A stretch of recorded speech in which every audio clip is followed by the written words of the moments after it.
BRS party అధినేత కేసీఆర్ వచ్చే ఎన్నికల్లో విజయం సాధించాలని ఒక దృఢమైన సంకల్పంతో ఉన్నట్టుగా తెలుస్తూ ఉంది. దాంట్లో భాగంగానే మనకి తెలుగులో ఒక సామెత ఉంటుంది.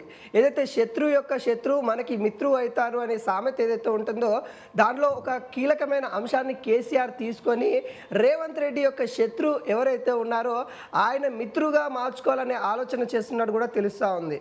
ఎవరు ఆ శత్రువు? ఈయనకి మిత్రువు అయ్యే శత్రువు ఎవరు అంటారా?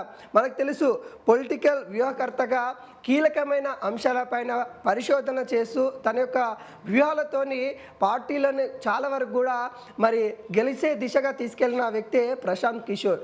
ఆయనే ఏదైతే వ్యూహాలు ఉంటాయో ఆ వ్యూహాలు ఆ పార్టీకి చాలా ప్లస్ అవుతాయి.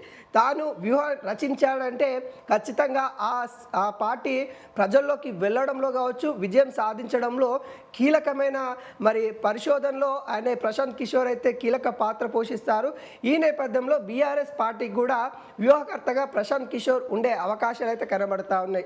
దీనికి సంబంధించి కేసీఆర్ అనుచరులు ఇప్పటికే ప్రశాంత్ కిషోర్తోని మరి సంప్రదింపులు చేయడం అయితే జరిగింది. తనను కలిసి కూడా మరి వచ్చే ఎన్నికల్లో వ్యూహకర్తగా మీరే ఉండాలి, ప్రజల్లోకి బీఆర్ఎస్ పార్టీని మరింత లోతుగా తీసుకొని కావాలంటే మీ యొక్క ఆలోచనలు బీఆర్ఎస్ పార్టీకి కావాలి అంటూ కేసీఆర్ పిలుపునిచ్చినట్టు కూడా తెలుస్తూ ఉంది. దానికి సంబంధించిన ఒప్పందాలు కూడా త్వరలో అవుతాయనే వాదనలు అయితే బలంగా వినిపిస్తూ ఉన్నాయి. వచ్చేసరికి ఎలాగైనా బీఆర్ఎస్ పార్టీ గెలవాలి, అధికారంలోకి రావాలి, రేవంత్ రెడ్డి సర్కార్ కూలాలి అనే ఆలోచనలో ఇటు బీఆర్ఎస్ పార్టీ ఉన్నట్టు కూడా తెలుస్తూ ఉంది. దానికి సంబంధించి కూడా ఇటు ఎర్రబెల్లి ఫామ్ హౌస్లో కేసీఆర్ ఉండి, బీఆర్ఎస్ పార్టీ అధినేత కేసీఆర్ ఉండి కీలక ప్లాన్ రచిస్తూ ఉన్నారు. కీలక నేతలతోని సంప్రదింపులు చేస్తూ ఉన్న పరిస్థితి కనబడుతూ ఉంది. దాంట్లో భాగంగానే ప్రశాంత్ కిషోర్తో కూడా సంప్రదింపులు అవుతూ ఉన్న పరిస్థితి కనబడుతూ ఉంది.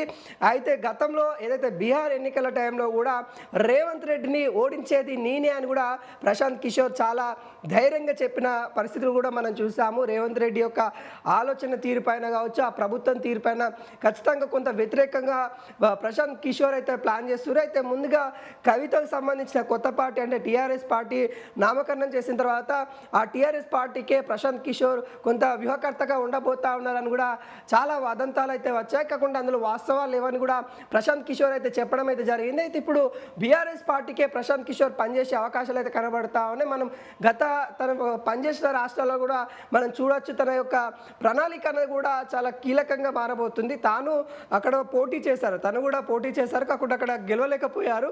కానీ ఆయన వ్యూహాలు ఏవైతే ఉంటాయో అవి ప్రజల్లోకి వెళ్ళడానికి కావచ్చు, ప్రజల యొక్క మద్దతు తీసుకురావడం కావచ్చు, కొంత కీలకమైన అంశమైన కూడా మనం చెప్పుకోవచ్చు. అయితే బీహార్ ఎలక్షన్ టైంలో రేవంత్ రెడ్డికి కొంత వ్యతిరేకంగా రేవంత్ రెడ్డి యొక్క తీరు పైన ప్రశాంత్ కిషోర్ చాలా మండిపడ్డ నేపథ్యాలు కూడా చూసాము.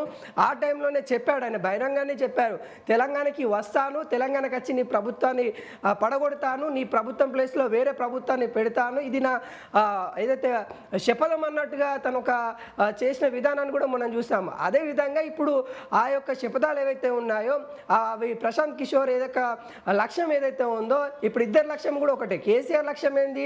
కాంగ్రెస్ ప్రభుత్వం ఇక్కడ నుండి పోవాలి. ప్రశాంత్ కిషోర్ లక్ష్యం ఏంది?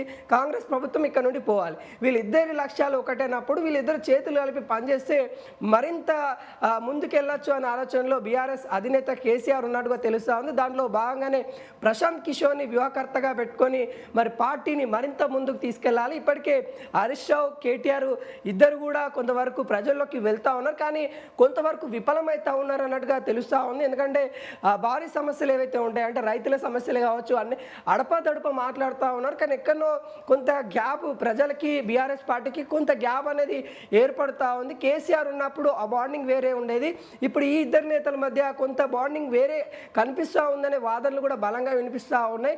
కేసీఆర్కి ప్రజలకున్న అనుబంధం వేరు, బీఆర్ఎస్ పార్టీకి ప్రజలకున్న అనుబంధం వేరు.